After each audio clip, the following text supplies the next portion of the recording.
Shalom Aleihim. Bapak Yahweh memberkati saudara sekalian. Pagi ini saya akan memberikan satu tema firman Tuhan, yaitu tentang hukum vibrasi, atau orang bisa menyebut dengan istilah the law of vibration, atau hukum getaran, saudara-saudara. Seperti kita ketahui bahwa semua getaran yang ada di dalam dunia ini tentu akan mempengaruhi atmosfer.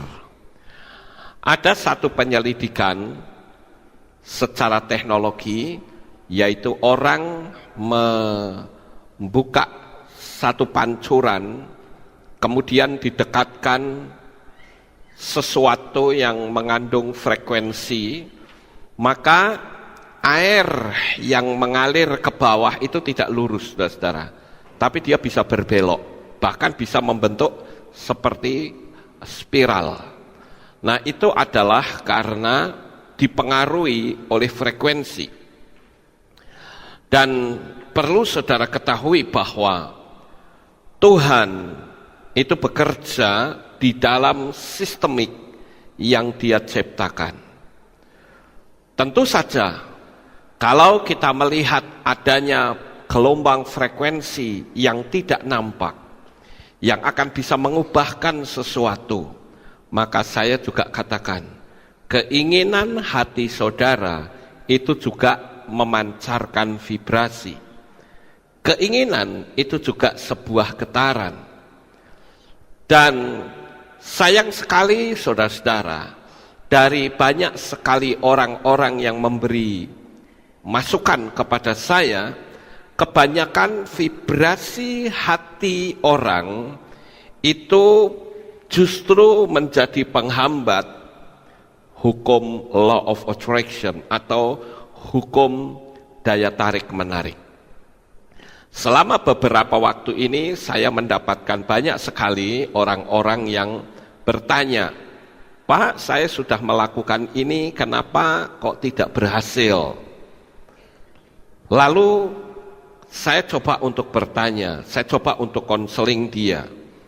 Ternyata, saudara-saudara, dari apa yang dibicarakan, orang-orang ini ternyata memancarkan vibrasi yang justru berbenturan dengan hukum daya tarik menarik.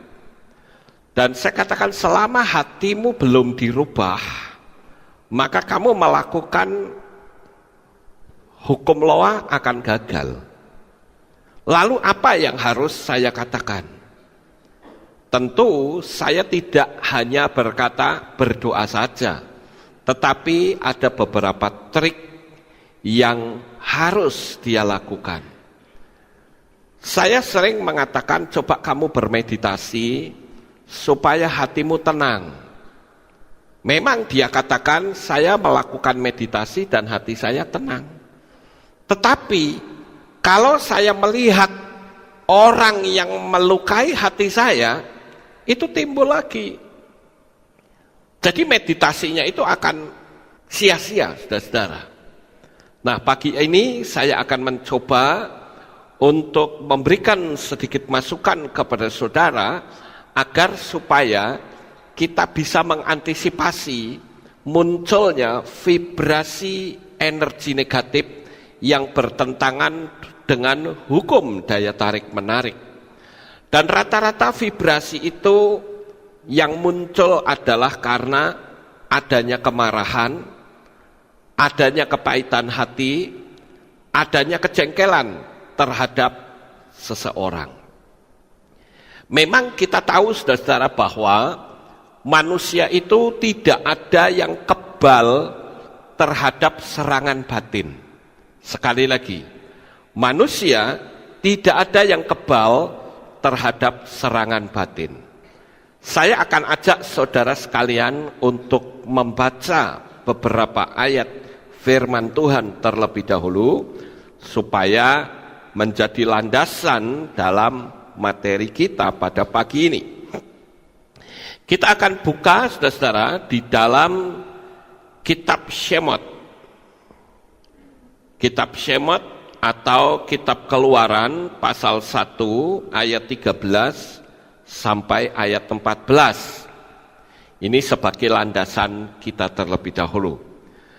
Begini bunyinya. Dan orang-orang Mesir memaksa Bani Israel dengan kekerasan untuk melayaninya. Dan mereka membuat hidupnya menjadi pahit dengan kerja keras, berurusan dengan tanah liat dan dengan batu bata dan dengan semua pekerjaan di ladang. Semua pekerjaan yang mereka lakukan adalah kekerasan. Sampai di sini pembacaan kita. Tentu kita semua sudah hafal dengan kisah ini. Bagaimana orang-orang Mesir di bawah kekuasaan Raja Firaun menindas orang-orang Israel. Dan mereka menginginkan supaya bangsa Israel itu bikin batu bata dalam jumlah yang sama, tetapi bahan bakunya cari sendiri. Saudara bisa bayangkan, dulu waktu Moshe belum meminta bangsa Israel untuk keluar, Firaun memberikan bahan baku. Bangsa Israel tinggal bikin saja. Tetapi sekarang, pada saat Moshe memberitahu kepada Firaun bahwa biarkan umatku pergi supaya mereka beribadah kepadaku, Firaun menjadi marah dan memerintahkan untuk tetap bikin batu bata dalam jumlah yang sama, tetapi bahan bakunya cari sendiri. Ini berarti ada waktu ekstra yang harus bangsa Israel lakukan untuk membuat batu bata dalam jumlah yang sama. Tetapi ketika mereka tidak sampai pada target jumlah yang telah ditentukan, mereka memukuli bangsa Israel. Bahkan sampai mengalami kepahitan hati. Kalau saudara membaca di ayat 14, di sana dikatakan demikian. Dan mereka membuat hidupnya menjadi pahit. Nah, saudara yang terkasih, kehidupan yang menjadi pahit inilah yang ternyata menghambat bangsa Israel untuk bisa masuk ke tanah Kanaan. Saya merenungkan firman Tuhan ini cukup dalam. Karena akibat dia terus ditindas, dibikin pahit hati, maka dia bisa melakukan kepahitan kepada orang lain. Saudara tahu nggak kenapa bangsa Israel sampai tidak bisa masuk ke Kanaan? Itu sebetulnya bukan karena mereka bersungut-sungut saja, tetapi memang Tuhan akan memusnahkan seluruh generasi yang ada, yang hidupnya itu diwarnai dengan kepahitan. Jadi saudara-saudara, kalau kita perhatikan di dalam kitab suci kita, begitu banyak sekali ayat yang memberitahukan kepada kita tentang hal yang berkenaan dengan sikap hati. Saya ambil satu ayat lagi, saudara-saudara, di dalam kitab Tehillim atau kitab Mazmur, pasalnya yang ke-106, ayat 32 sampai 33. Demikian bunyinya. Dan mereka marah di dekat air Meriba dan menyakitkan Moshe karena tuntutan mereka, karena mereka menyakiti hatinya sehingga dia berbicara gegabah dengan bibirnya. Ini penting sekali saudara-saudara. Saat orang marah itu pasti ngomongnya ngelantur. Orang yang marah pasti ngomongnya ngaco. Orang yang marah justru sebetulnya kalau kita paham akan dunia alam supranatural, ketika seseorang itu marah, logika orang itu tidak bekerja. Dan alam supranatural itu terbuka sangat lebar.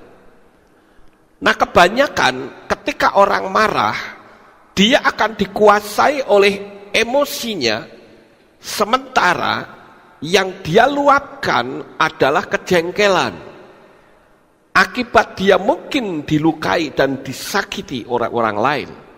Tetapi sekarang mari kita belajar dari hukum getaran ini, Bapak Ibu. Pada saat kita sedang marah, ingat baik-baik bahwa alam roh kita itu terbuka. Seharusnya kita mengucapkan hal-hal yang besar. Kita mengucapkan visi dan misi serta impian kita. Dan saya percaya, apa yang saudara ucapkan itu pasti terjadi. Kenapa? Karena alam rohnya terbuka. Tapi faktanya tidak demikian, Bapak Ibu. Yang sering kali saya perhatikan, orang selalu emosi marah-marah. Itu akan menjauhkan dari kehidupan yang penuh mujizat. Pintu-pintu mujizat itu tertutup rapat. Semakin saudara marah, semakin rapat pintu mujizat terbuka untuk saudara. Enggak mungkin, saudara-saudara. Sekali lagi saya katakan bahwa manusia siapapun termasuk saudara dan saya bukanlah orang yang kebal terhadap luka hati. Bahkan saudara lihat Mose yang ditulis oleh kitab suci kita sebagai orang yang paling lembut hatinya di dunia ini pun berkali-kali terpancing emosinya oleh ulah dan sikap hidup dari bangsa Israel. Ketika mereka haus, marah. Ketika mereka lapar, marah. Ketika mereka dalam perjalanan mengalami kelelahan, marah. Dan itu kerap kali memicu emosi dari Mose atau Musa.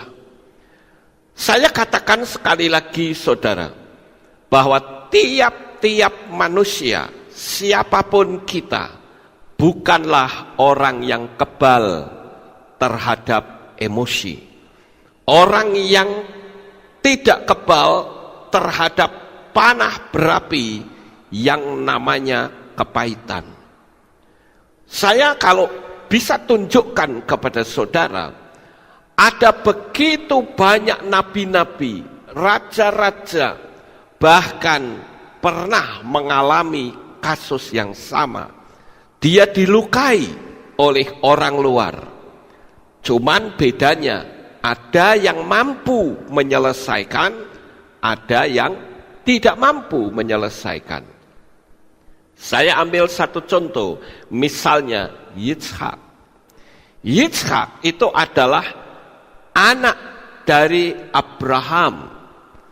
Dan ketika Yitzhak menggali sumur, selalu sumurnya direbut oleh musuh. Dia menggali lagi, direbut lagi, terus seperti itu. Sampai kita melihat akhirnya Yitzhak menggali sumur dan mengeluarkan air yang berbual-bual sampai Yitzhak memberikan nama sumur itu apa, saudara? Rehobot, saudara.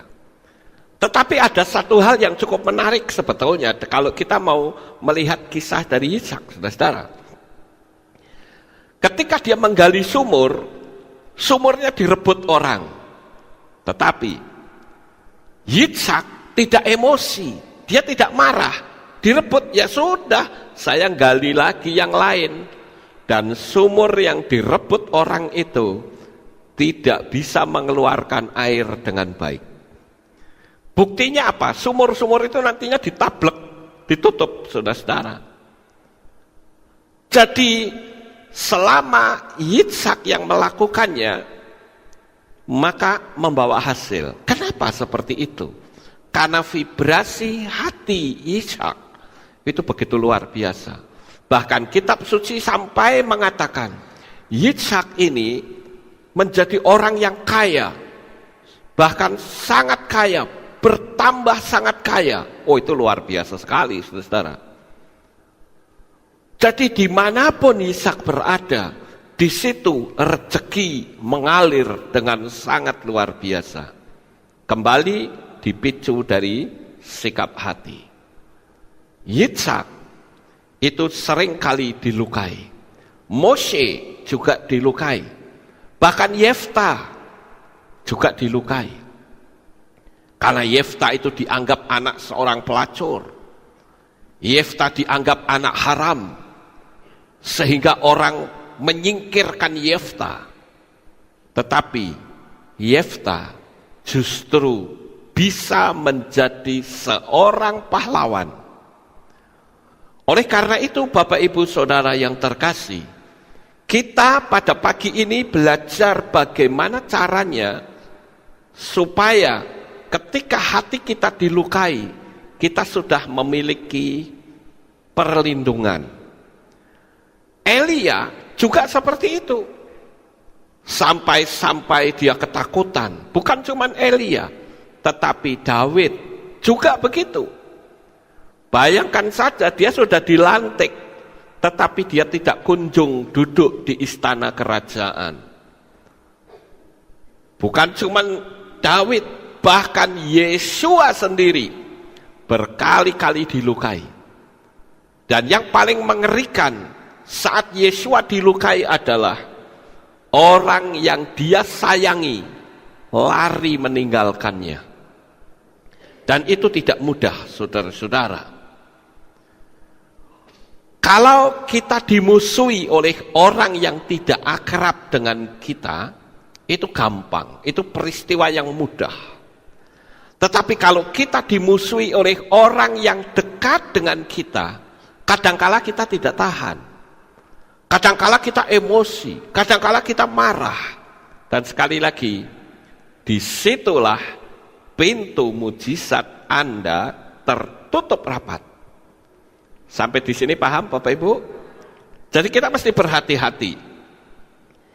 Yesua dilukai luar biasa, tetapi satu-satunya manusia yang kebal terhadap serangan luka hati hanya Yesua.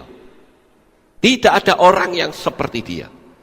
Maka dia bisa menjadikan kita sebagai guru besar, sebagai orang yang layak untuk menjadi teladan bagi kita. Bayangkan saudara-saudara, orang yang jelas-jelas makan bersama, di depannya dia bilang, aku gak kenal apa yang kamu katakan, hanya karena seorang budak perempuan yang berkata, hei, bukankah kamu adalah salah satu dari muridnya? Kefa atau Petrus dengan entengnya dia berkata, enggak, aku enggak kenal, aku bahkan enggak ngerti apa yang kamu ucapkan, sumpah deh, aku enggak kenal orang itu. Saya bilang, ini ngeri loh saudara-saudara. Kok bisa-bisanya seperti itu? Kira-kira, kalau saudara yang dibegitukan bagaimana kira-kira? Orangnya dekat, akrab dengan saudara, tapi ketika menghadapi kesulitan, orang itu berkata, aku nggak kenal orang ini. Dia tuding kita. Padahal kita sudah berbuat baik kepadanya. Kira-kira hati kita terluka nggak menurut saudara? Pasti terluka, saudara-saudara. Bukan cuman itu saja. Tetapi saudara tahu nggak? Orang-orang yang berteriak-teriak, salibkan dia, salibkan dia. Saya yakin betul, di antara orang yang berteriak-teriak salibkan dia, ada orang yang mungkin matanya buta dan sudah disembuhkan. Ada juga mungkin orang yang lumpuh yang sudah bisa berjalan, tetapi karena nonton peristiwa Yeshua sedang dihujat, dia mau diem, takut juga saudara-saudara. Kalau saya diem, wah saya bisa ikut-ikut dianiaya. Ya sudah, ikut-ikut saja sudah. Bayangkan bagaimana luka hati Yeshua. Dia bisa tahu loh orang-orangnya siapa yang menghujat dia. Tetapi sekali lagi, Yeshua menjadi teladan di dalam kehidupan kita. Hati Yeshua itu selalu memancarkan vibrasi yang positif. Dia bisa memberikan perlindungan kepada murid-muridnya yang saat itu ada dalam bahaya. Bapak Ibu Saudara yang terkasih, lalu kalau begitu sebetulnya bagaimanakah caranya supaya kita bisa mengalami perlindungan? Saya tadi katakan kita tidak kebal ya saudara, makanya kita butuh perlindungan. Bagaimana caranya supaya kita memiliki kekebalan sekalipun kita tidak kebal, tetapi kita bisa memiliki kekebalan, melindungi diri dari segala panah berapi setan. Saya punya 2 trik saudara. Yang pertama adalah kita selesaikan secara alam supranatural, dan yang kedua secara hukum psikologi kita juga harus mengerti. Nah sekarang yang pertama terlebih dahulu yaitu tentang alam supranatural. Alam supranatural, siapa yang akan kita libatkan untuk menjadi pelindung, pembela di dalam kehidupan kita? Ada yang tahu kira-kira? Siapakah yang layak untuk kita libatkan? Siapa? Saya memberikan jawaban Ruach HaKodes, Roh Kudus. Roh Kudus itu disebut sebagai penolong. Roh Kudus juga disebut sebagai pembela. Roh Kudus itu juga bisa disebut sebagai penghibur. Dia menghibur kita. Dan Roh Kudus juga bisa membentengi kita. Ada satu ayat yang cukup menarik kalau kita bicara tentang Roh Kudus, saudara, yaitu di dalam kitab Maaseslihim atau Kisah Para Rasul pasal 1 ayat yang ke-8. Saya sangat tertarik dengan ayat ini. Kebanyakan ayat ini sering dipergunakan hanya untuk misi penginjilan. Tetapi saya akan mencoba untuk mengarahkan kepada sikap hati. Begini saya bacakan untuk saudara. Maaseslihim atau Kisah Rasul 1 ayat 8. Namun kamu akan menerima kuasa bila mana Roh Kudus datang ke atas kamu, dan kamu akan menjadi saksi-saksiku baik di Yerusalem maupun di seluruh Yudea dan Samaria, bahkan sampai ke ujung bumi. Nah ayat ini seringkali dipergunakan oleh para pemimpin gereja untuk berbicara tentang misi dan penginjilan. Tetapi saudara-saudara, karena kita belajar tentang hukum getaran, maka saya akan mengarahkan ayat ini kepada hukum getaran, yang tentu saja saya ambil dari versi yang lain. Di sini dikatakan, namun kamu akan menerima kuasa. Selesai sampai di situ. Tetapi kalau saya membaca di dalam teks berbahasa Jawa, itu cukup menarik. Dan saya setuju sekali, saudara-saudara. Di dalam teks berbahasa Jawa, terjemahan tahun 81, di sana dikatakan demikian. Nanging kowe bakal podon tampo kasekten Samangsa Sang Roh Suci wis nodai marang kowe kabeh, sarta kowe bakal padha dadi saksiku ana ing Yerusalem lan ing satanah Yudea kabeh serta ing tanah Samaria tuwin tumeka ing pungkasaning bumi. Nah, di situ saya menarik sebuah kata yang bagi saya cukup luar biasa, saudara-saudara. Di sana dikatakan nanging kowe bakal podo tampo kasekten. Saudara tahu nompo kasekten? Tahu nggak? Menerima kesaktian, saudara-saudara. Ini cukup menarik ya.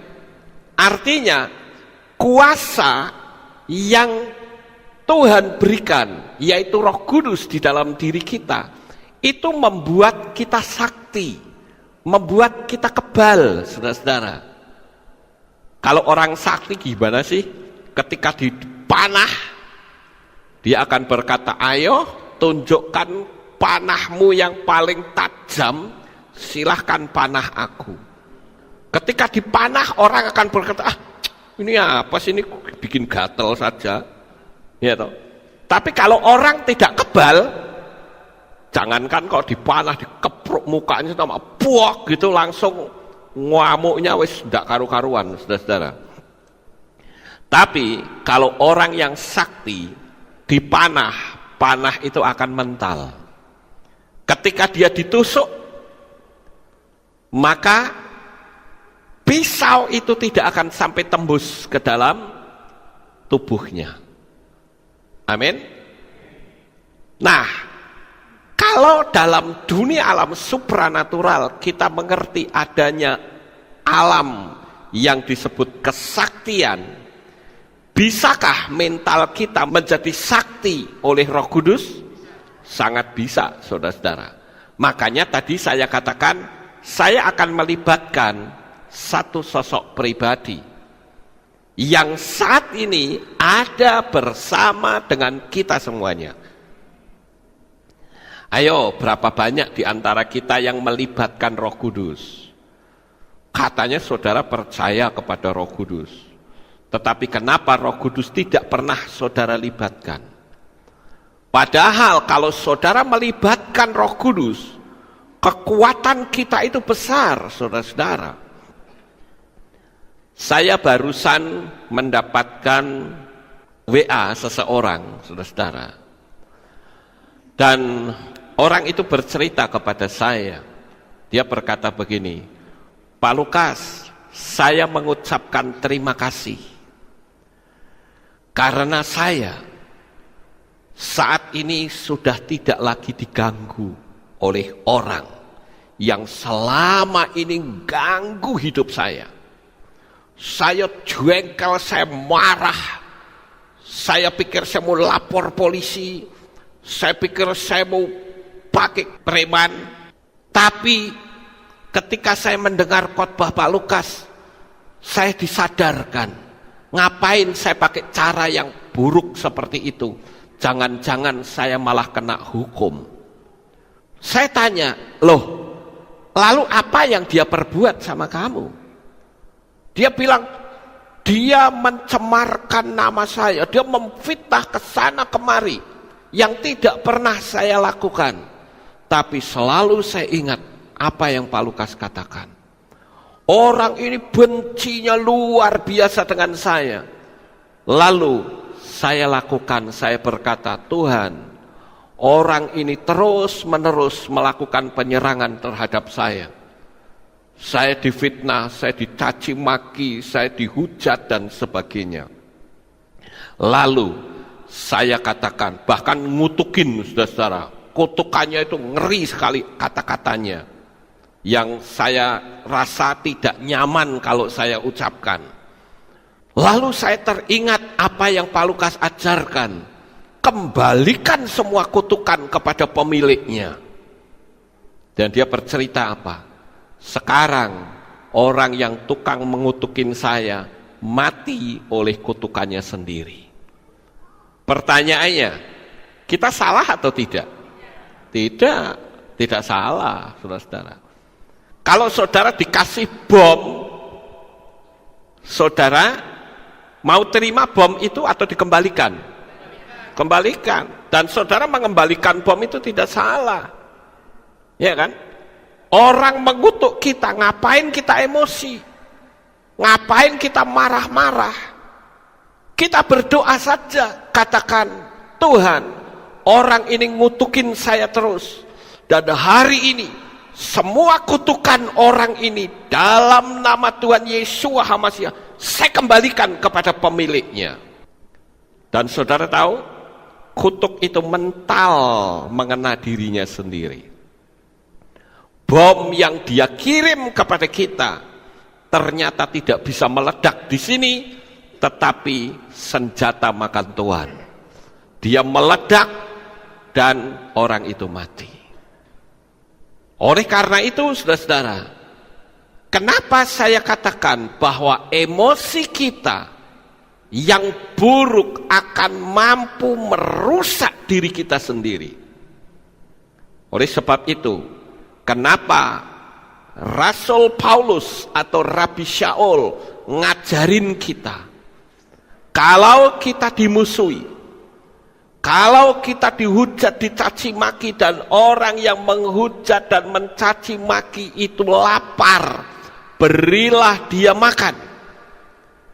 Karena dengan engkau memberi dia makan, engkau sama saja menumpuk bara api di atas kepalanya. Itu bukan bahasa puisi loh, saudara.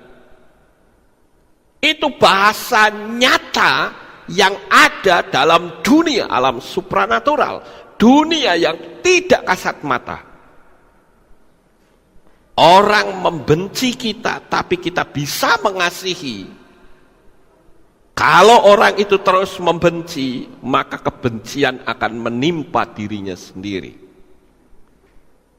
Siapa sekarang kalau saudara kepalanya tak kasih bara api, kuat atau tidak? Pasti saudara kan kelojotan luar biasa. Itu yang terjadi di dunia alam roh, saudara-saudara. Tapi kalau kita beda, bukan? Kita disakiti, disentil hatinya sedikit, wah langsung marahnya itu seharian. Nggak usah jauh-jauh lah, dalam kehidupan rumah tangga saja. Saudara kurang dana saja, leh ngamuk bisa seminggu nggak berhenti, saudara-saudara. Itu sebetulnya kita menebarkan vibrasi negatif. Apakah dengan ngamuk seharian sampai 1 minggu mujizatnya muncul? Enggak bakalan, saudara. Makanya kalau kita ngerti hukum vibrasi, ingat loh, Bapak Yahweh itu bekerja dalam sistemiknya. Dia tidak akan pernah keluar dari hukum sistemiknya Bapak Yahweh. Jangan sampai kita selalu berkata, Tuhan itu kan maha tahu. Ya sudahlah, biar saja. Enggak bisa, saudara-saudara. Saya ambil satu contoh.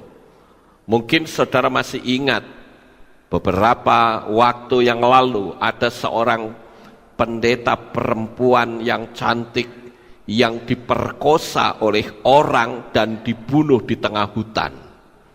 Di Nias, masih ingat? Saya pernah bercerita. Pertanyaannya, kira-kira pada saat pendeta itu diperkosa, Tuhan tahu atau tidak? Tahu, saudara-saudara. Kenapa ya?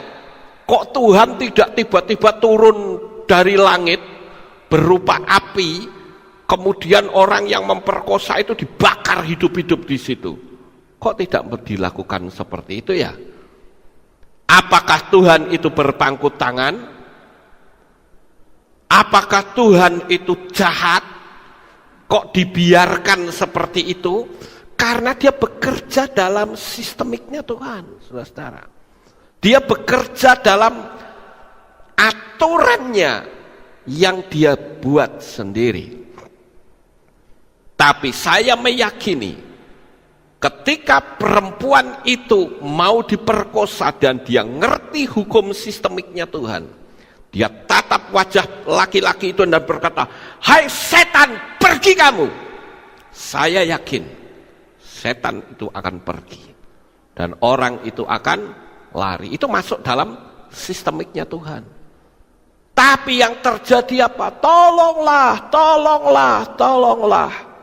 Tuhan gak akan turun dari langit lalu keluarin api membakar pemerkosanya. Tidak, saudara-saudara. Dengan keyakinan yang kuat, dia tuding laki-laki itu dan berkata, "Hai setan, keluar kamu, pergi kamu." Saya yakin pemerkosaan itu pasti tidak terjadi. Paham Bapak Ibu? Jadi jangan sampai kita berkata, "Tuhan, Engkau tahu nggak sih masalahku?" Ini yang seringkali kita lihat seperti itu, saudara-saudara. Baru disentil hatinya sedikit saja, ngamuknya wis seminggu tidak selesai-selesai. Lah kapan saudara mau dapat mujizat kalau begitu? Ayo. Makanya saya katakan getaran hati kita, vibrasi hati kita yang akan membawa kita masuk dalam sumber mujizat. Visi dan misimu akan terjadi apabila hatimu penuh dengan kasih. Apa sih sebetulnya yang membuat orang pahit hati, saudara-saudara? Kadangkala kita berkata, "Loh Tuhan, saya tidak punya musuh loh. Tapi kenapa kok orang memusuhi saya?" Kalau yang seperti itu jawaban saya cuma satu. Iri hati. Kecemburuan. Saudara lihat, ketika ada sebuah kampung di mana kampung A itu kaya raya, orang-orang kaya di situ. Sementara kampung B itu adalah kelompok orang yang rumahnya kumuh hidupnya. Ayo, kalau ada keributan, mana yang muncul dulu? Pasti dari kampung kumuh, saudara-saudara. Karena di situ ada kecemburuan sosial. Dan bisa saja kita pahit hati karena penindasan dari orang lain atau masalah. Saya contohkan tadi bangsa Israel yang ditindas oleh orang Mesir. Dia pahit hati. Dia mau ngelawan nggak bisa, nggak punya senjata. Ya sudah, diam saja, saudara-saudara. Tetapi kita tentu tahu, kalau kita merasa punya kemampuan, biasanya kita melakukan pembalasan. Aku punya kuasa kok, tak balas orang itu. Tetapi itu tidak akan membawa kita masuk dalam damai sejahtera. Sebutlah kita menang, tetapi kita minimal sudah menciptakan satu musuh. Dan itu akan bisa mempersulit. Karena musuh yang satu ini dia bisa pakai siapapun untuk mengganggu kehidupan kita. Dan ini yang kadangkala jadi problem dalam hidup saudara. Orangnya tidak langsung menyerang kita, tapi dia bisa pakai si A, si B, si C untuk mengganggu kehidupan kita. Makanya saya katakan, engkau punya satu musuh itu sangat banyak, terlalu banyak. Tetapi saudara punya 1000 sahabat, itu masih kurang. Saudara yang terkasih, kita kadangkala sering melihat ya, sebuah fenomena yang saya pikir nggak nyaman ya di pandangan mata. Ada sebuah keluarga, itu di situ terjadi selalu kebencian, saling mencurigai. Tapi giliran orang yang dibenci itu mati, nanti dibikinkan apa? Dibikinkan meja sembahyang, dikasih buah-buahan. Lah buat apa saudara, orangnya sudah tidak tahu. Lah kalau mau seperti itu waktu hidup, betul nggak Bapak Ibu? Daripada orangnya sudah masih mati dikasih buah, ada apel, ada buah pir, ada sankis, macam-macam di situ. Lah orangnya kan sudah tidak tahu, saudara-saudara. Coba dia lakukan itu selagi hidup, maka keluarga itu penuh dengan damai sejahtera. Nah, Bapak Ibu yang terkasih, apa sih akibat dari kepahitan hati? Apa akibat dari kejengkelan yang terus-menerus dipupuk di dalam hati kita? Saya menemukan ada 3 hal. Yang pertama, hidup kita akan timbul banyak penyakit. Sekarang saudara boleh buktikan.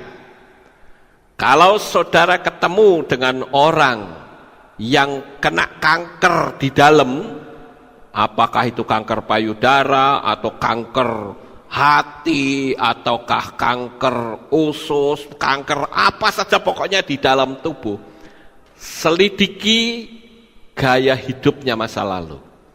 Mesti orang itu kebanyakan orangnya tertutup, nggak banyak cerita.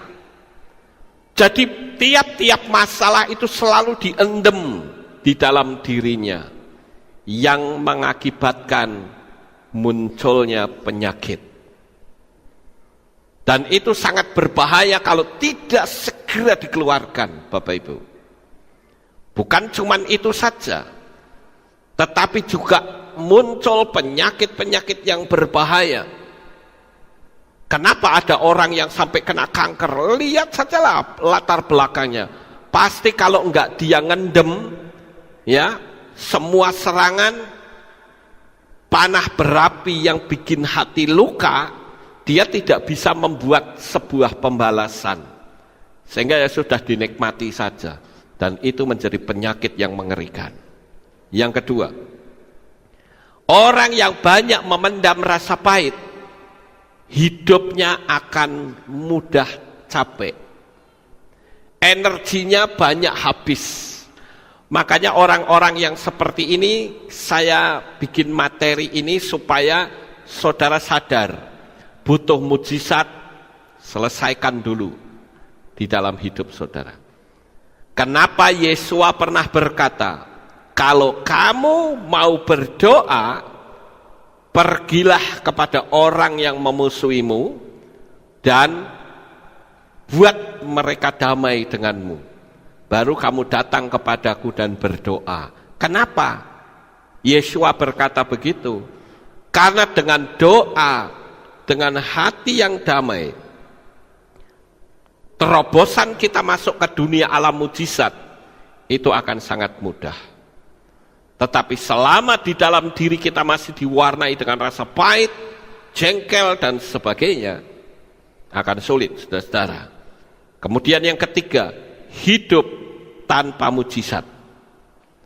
Tadi saya sudah katakan, kenapa bangsa Israel tidak bisa masuk Kanaan? Karena Tuhan ingin menghabisi satu generasi. Generasi yang tukang mengeluh, generasi yang tukang marah, generasi yang tukang emosi. Tuhan ingin musnahkan semuanya.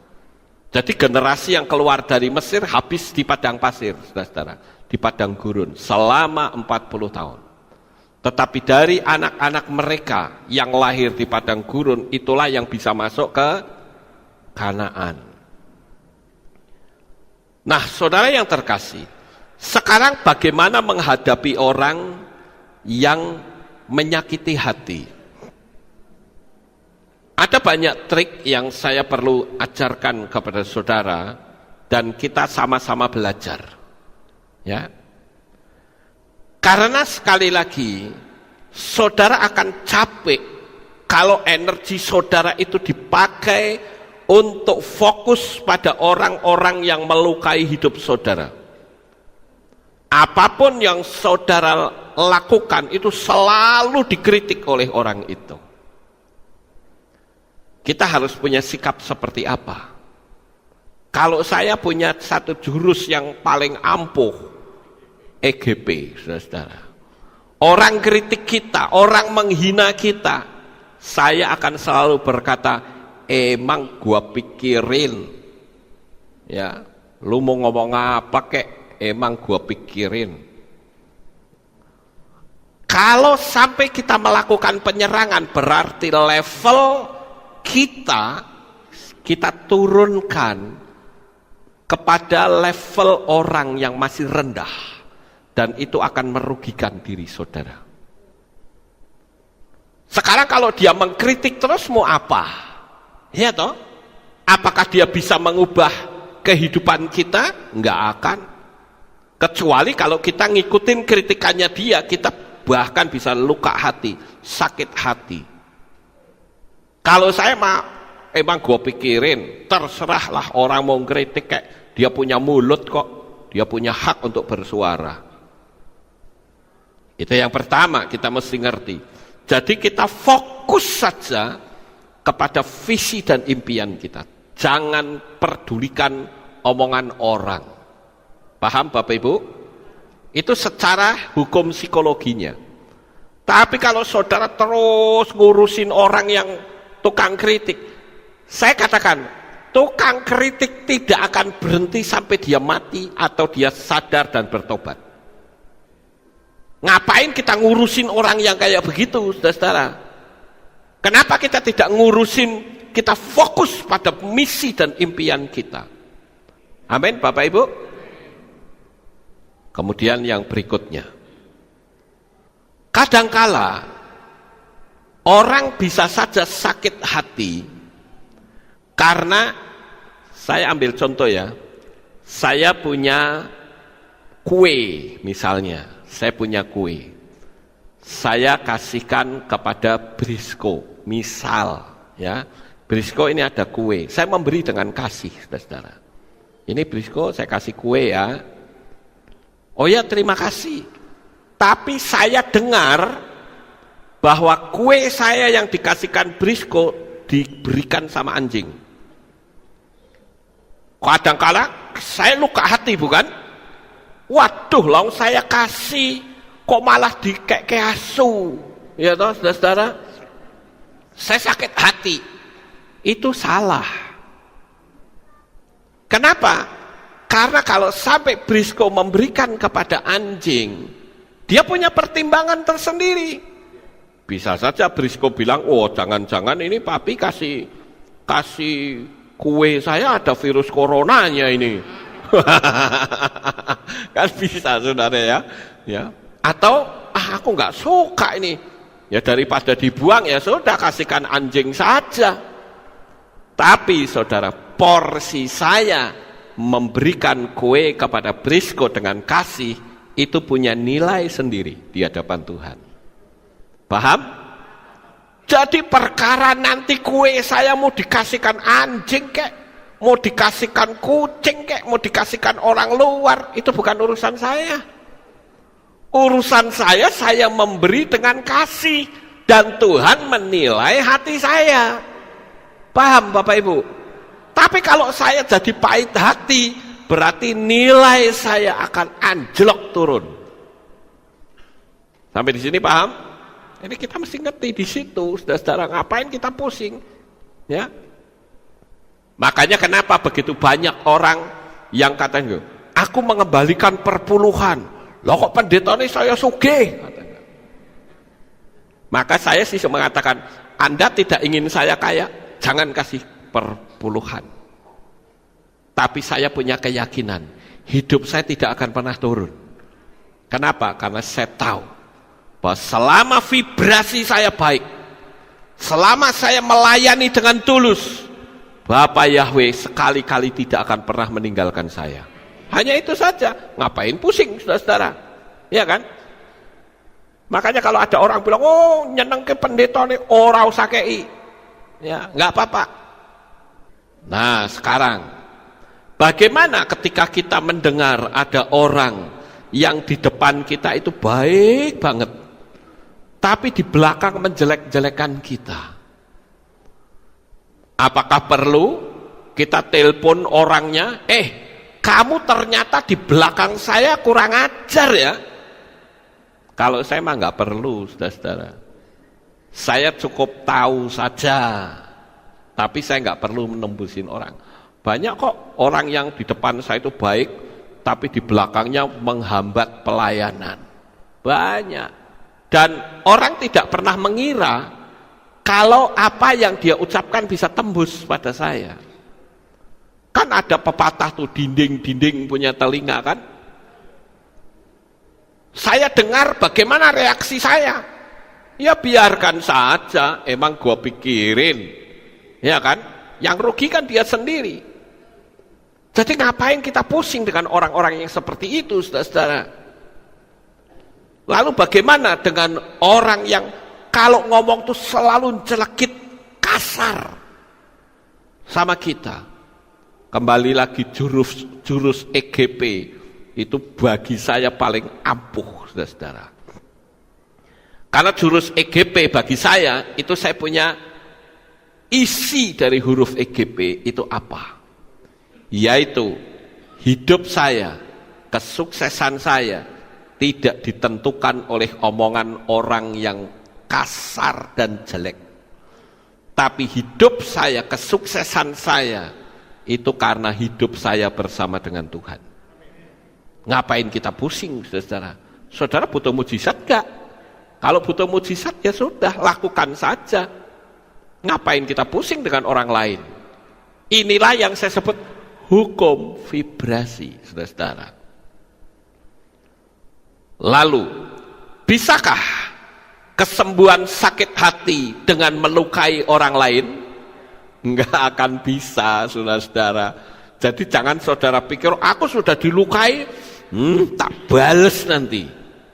Bahkan bila perlu saya akan bikin pembunuhan sama orang itu, misalnya. Apakah dengan orang itu dibunuh berarti kepahitannya hilang? Ternyata tidak, saudara-saudara.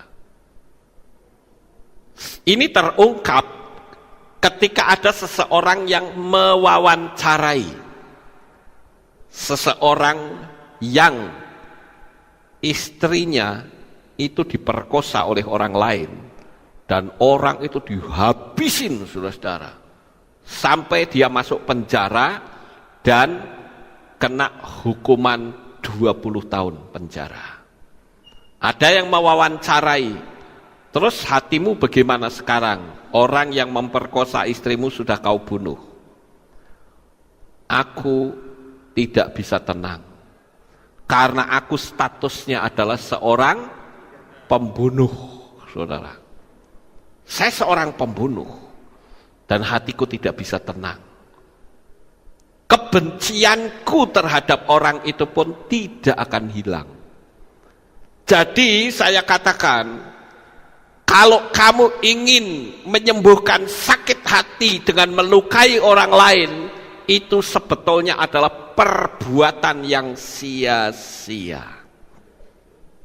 Saya katakan ini karena kita manusia ini butuh mujizat. Betul nggak Bapak Ibu? Apalagi di dunia yang semakin sulit, kita butuh mujizat. Jangan kita terpengaruh. Vibrasi hati yang baik akan mendatangkan banyak mujizat. Tetapi vibrasi hati saudara yang kacau akan mempersulit hidup saudara. Beberapa waktu yang lalu juga ada orang yang bercerita kepada saya. Dia bilang gini, apa yang Pak Lukas katakan itu benar. Saya marah pada hari itu, seharian saya tidak mendapat order. Padahal biasanya rame. Jadi saya tahu bahwa ternyata kemarahan itu memancarkan vibrasi yang menutup pintu mujizat bagi saya.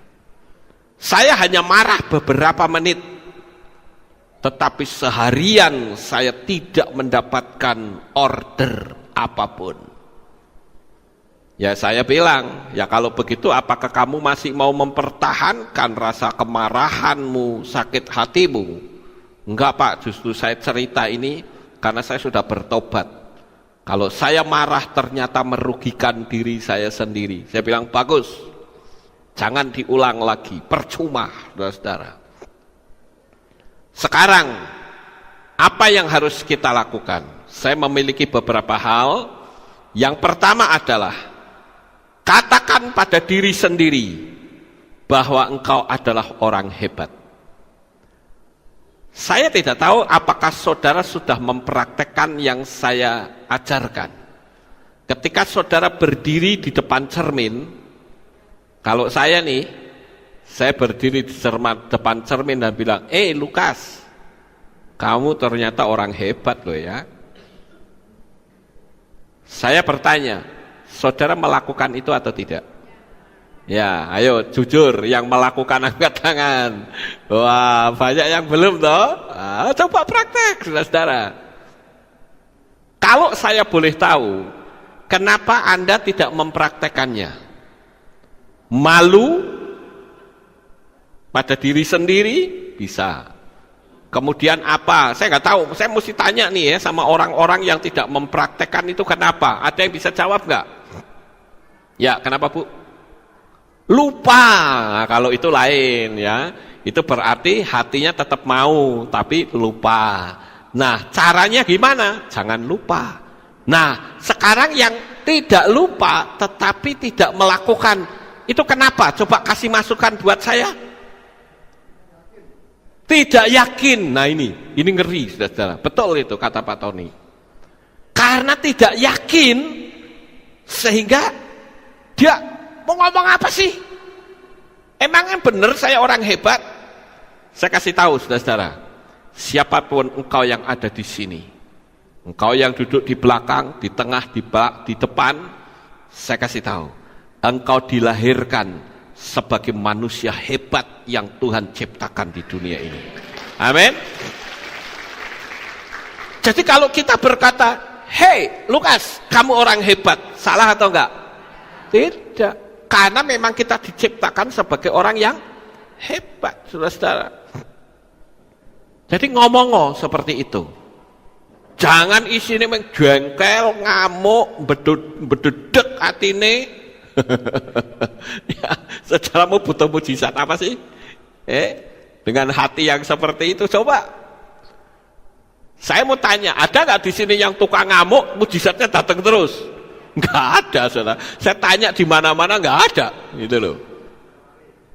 Yang ada malah kekacauan yang terjadi di mana-mana. Ya, itu yang pertama. Yang kedua, tersenyumlah dan banggalah karena saudara adalah milik Bapa Yahweh dan menjadi objek kesayangannya. Ya.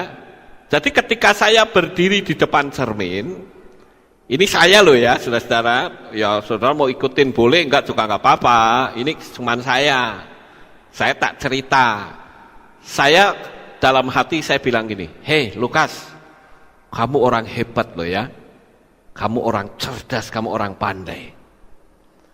Waktu saya ngomong seperti itu, saudara tahu nggak? Ada suara yang berkata, "Emang sekolahmu lulus?" Itu pikiran liar, bener yang dikatain Brisco, pikiran liar. Tapi apakah saya lalu menyerah? Saya katakan, "Hei, dengar, pikiran liar. Kesuksesan seseorang tidak harus melalui bangku sekolah." Amin. Ada nggak orang yang bertitel tapi jadi tukang becak? Ada, banyak, saudara-saudara. Ada nggak orang yang bodoh sekolahnya secara hukum akademis, SMA tidak tamat, tapi jadi orang sukses? Banyak, saudara-saudara. Ya. Jadi penentuan sukses dan tidak dari diri sendiri. Amin. Ini saya latih saudara tiap-tiap saya nyampein supaya saudara betul-betul masuk dalam alam bawah sadar. Kalau saudara mau ngamuk, jadi ora sido gitu ya. Jadi tersenyumlah. Dan saya katakan, kamu jadi objek kesayangannya Bapa Yahweh. Dan ketika saya berkata, kamu objek kesayangannya Bapa Yahweh, Saudara tahu nggak apa yang ada di hati saya? Hati saya itu bisa ngregel dan kadangkala bisa mencucurkan air mata. Tuhan, kalau saja aku tidak ditangkap Engkau, jadi apa sih Lukas ini? Ya. Wes sekolah ora tamat, misine meng gelut. Mau jadi apa orang seperti itu, Saudara? Tetapi karena saya tahu bahwa di dalam Bapa Yahweh ada banyak hal yang Tuhan berikan kepada kita. Kita menyadari, saya juga kembali tekankan, hai saudaraku yang terkasih, engkau adalah orang yang sangat berharga di mata Tuhan. Engkau orang kesayangannya Bapa Yahweh. Jangan mau dipancing emosimu oleh hal-hal yang buruk, yang energinya rendah, levelnya juga rendah. Engkau punya posisi sudah sangat tinggi di hadapan Tuhan. Ingat itu, saudara-saudara. Terus yang ketiga,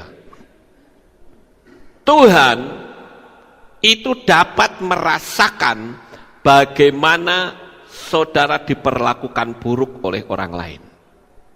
Kenapa? Karena Yesua pernah ngalami. Iya toh? Nah kalau Yesua tidak pernah ngalami, ya tidak akan tahu.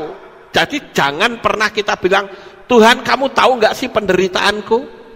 Lah nek kalau saudara ngomong seperti itu sama Tuhan, Yesua akan berkata, belum seberapa nak kamu dengan saya.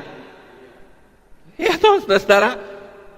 Jadi sadari dan dilarang keras saudara bilang, Tuhan kau tahu apa tidak? Lawang dia maha tahu kok bisa ditakoni. Ya toh? Dia itu maha tahu. Sekarang yang keempat. Lakukanlah dengan sikap diam. Ada pepatah di luar sana, silent is golden. Silent atau tenang itu adalah emas. Tenang itu emas, saudara-saudara. Walaupun memang tidak semua tenang atau diam itu kita lakukan, tidak seperti itu. Misalnya saudara dituntut secara hukum, saudara ya tidak boleh diam, tetapi saudara tunjukkan bahwa saya ada dalam kebenaran, saudara-saudara.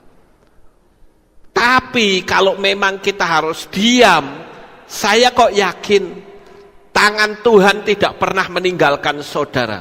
Dia pasti akan tolong saudara. Buktinya Yusuf nggak bisa membela diri loh, saudara. Dia dituduh sebagai budak dan melakukan pelecehan seksual. Padahal Yusuf tidak melakukan itu. Yusuf tidak bisa membela. Dia dipenjara. Tetapi kembali lagi, di mana Yusuf berada, Bapa Yahweh ada di situ. Jadi tidak usah khawatir, saudara-saudara. Dan ingat, saat saudara mampu diam, maka alam supranatural itu sedang bergerak untuk membela hidup saudara. Sekali lagi, perhatikan baik-baik kata-kata saya. Lakukanlah sikap diam. Dan ingat, saat saudara mampu diam, maka alam supranatural sedang bergerak untuk membela hidupmu. Posisi ini seringkali gagal karena orang tidak melihat ke alam roh, tapi melihat ke dunia fisik. Nyatane piye nyatane, kan gampang toh nek ngomong gitu, saudara-saudara. Sehingga yang terjadi bukan kita tenang di hadapan Tuhan, yang terjadi malah kekacauan. Ada ayat firman Tuhan yang berkata, di dalam tinggal tenang terletak kekuatanmu, kekuatan kita. Kenapa sih kok kita tidak bisa diam? Karena kita merasa ingin membela diri kita. Biarkan Roh Kudus yang bela kita. Kalau Roh Kudus yang bela kita, hasilnya pasti luar biasa. Amin. Sekarang yang kelima. Saya beritahu, dengar saudara. Saudara semua yang ada di tempat ini, adalah orang-orang yang baik. Saudara bukan cuma orang yang baik, tapi saudara itu sangat berharga di mata Tuhan. Perlakuan orang itu membuktikan bahwa mereka adalah orang yang posisinya di bawahmu. Kalau orang berusaha menjatuhkan saudara, itu membuktikan bahwa orang itu posisinya di bawah kita. Iya toh? Lah kalau orang itu merasa tinggi, bagaimana menjatuhkannya? Wong kitanya sudah berada di tempat yang rendah. Betul gak saudara? Tapi karena posisi kita itu tinggi, orang berusaha untuk meraih dan menurunkan kita. Tapi percayalah, selama pegangan kita kepada tangan Bapa Yahweh, nggak akan kita bisa turun, saudara-saudara. Kita akan selalu kuat. Amin. Jadi nggak perlu saudara marah-marah, nggak perlu saudara emosi. Itu vibrasinya buruk. Ya. Kemudian yang keenam. Bagaimana kita berhadapan dengan orang-orang yang selalu mengkritik dan sebagainya? Gampang. Hindari orang-orang yang berenergi negatif. Dan ingat, masih ada banyak orang yang energinya baik dan mengasihi saudara. Paham Bapak Ibu? Jadi jangan kita mau dipancing-pancing begitu. Kalau kita dipancing-pancing akhirnya mujizatnya jauh, ya jangan salahkan Tuhan. Karena itu ulah saudara sendiri. Karena Tuhan itu sekali lagi bekerja di dalam hukum yang Dia ciptakan. Dia tidak bisa keluar dari situ. Tuhan itu konsisten. Ya, kalau kita melakukan sesuatu yang baik, hasilnya pasti akan baik. Karena apa? Karena ada hukum tabur tuai. Di dunia ini ada banyak hukum loh saudara. Ada yang namanya hukum kebinasaan. Kita semua terikat hukum kebinasaan. Iya toh? Saya dulu kalau main badminton 5 set nggak capek saudara. Tapi sekarang saya tamplean, nggak usah main lah, tamplean saja. Wis ngos-ngosan saudara. Itu hukum kebinasaan. Saudara dulu waktu masih muda, saudara kuat. Tapi setelah tua, giginya pada ompong. Itu hukum kebinasaan, saudara. Ada yang namanya hukum tabur tuai. Orang luar sana menyebutnya hukum karma. Hukum tabur tuai itu juga hukum. Ada hukum daya tarik menarik. Ada lagi hukum vibrasi yang saya ajarkan pagi ini. Jadi kalau kita berada dalam vibrasi yang baik, saya katakan dalam nama Tuhan Yeshua HaMashiach, hidupmu makmur, saudara. Haleluya, boleh beri tepuk tangan, puji Tuhan. Kemudian juga ada yang namanya hukum waktu. Kita tidak akan pernah bisa lepas dengan yang namanya waktu, saudara. Saudara sekolah juga perlu waktu bukan? Sampai mendapat ijazah. Saudara kos juga ada waktu bukan? Kos saudara harus tiap bulan bayar. Saudara kontrak juga begitu. Ada hukum waktu. Kemudian yang terakhir, saudara, bagaimana cara supaya kita tidak gampang luka hati? Yang terakhir kita nyontoh kehidupan Yeshua. Lepaskan pengampunan. Beres, saudara. Lah kok enak orang sudah bikin susah kita, mencurangi kita kok diampuni. Ya itulah iman kita di sini. Yang orang bilang agama aneh itu ya ini, saudara. Lawang orang sudah melukai kita, di luar sana kan, oh bila perlu gebuk kan begitu. Kita kok disuruh mengampuni, lah enak Lah kita mau ikut Yeshua atau tidak? Kalau mau ikut Yeshua, Yeshua ngajarkan pengampunan, ya sudah kita lakukan saja. Aku nggak bisa Pak, berusaha. Memang saya katakan untuk mengampuni itu tidak mudah. Tetapi bukan berarti yang tidak mudah itu tidak bisa. Kalau kita mau, pasti kita bisa. Amin. Karena itu dampaknya pada diri saudara sendiri. Saudara mampu mengampuni, coba lihat di hari-hari berikutnya itu pintu mujizat tak buka sendiri-sendiri. Nanti tiba-tiba saudara akan ketemu ini, ketemu itu.